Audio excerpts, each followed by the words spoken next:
नमस्कार YouTube family, माझं नाव दिशा भगत। आजच्या या नवीन ब्लॉगमध्ये तुमचं स्वागत करते। आज आम्ही चाललो अंजनगावच्या एका फेमस मंदिरामध्ये।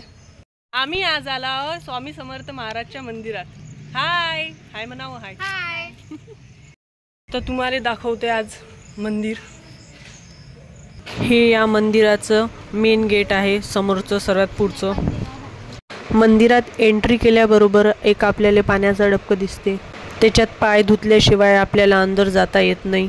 आता मी केली मंदिराच्या अंदर एंट्री केल्याबरोबर एक मस्त सुंदर वाक्य लिहिलेलं आहे त्यांनी तिथं, वाचा बरं काय आहे तर ते, आणि कमेंटमध्ये लिहून पण दाखवा।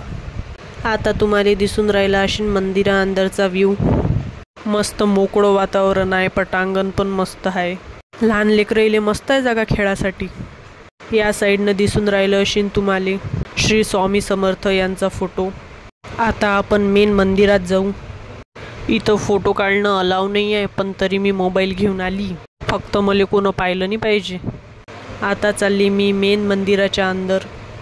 ह्या गेल्या येणं दर्शनही केलं, मी राहिली मागं फोटो काढत।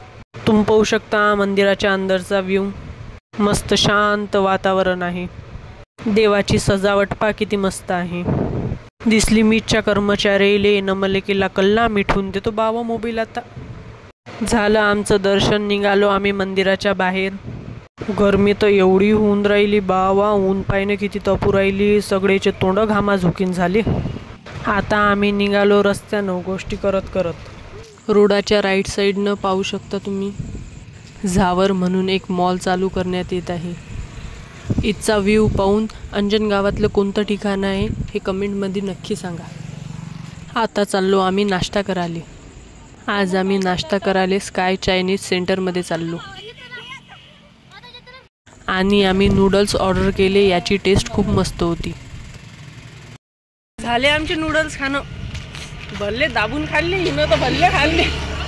झालं आमचं अंजनगाव फिरून, आता निघालो आम्ही घरी। भेटूया नंतरच्या ब्लॉगमध्ये आणि सबस्क्राईब करायला विसरू नका। धन्यवाद।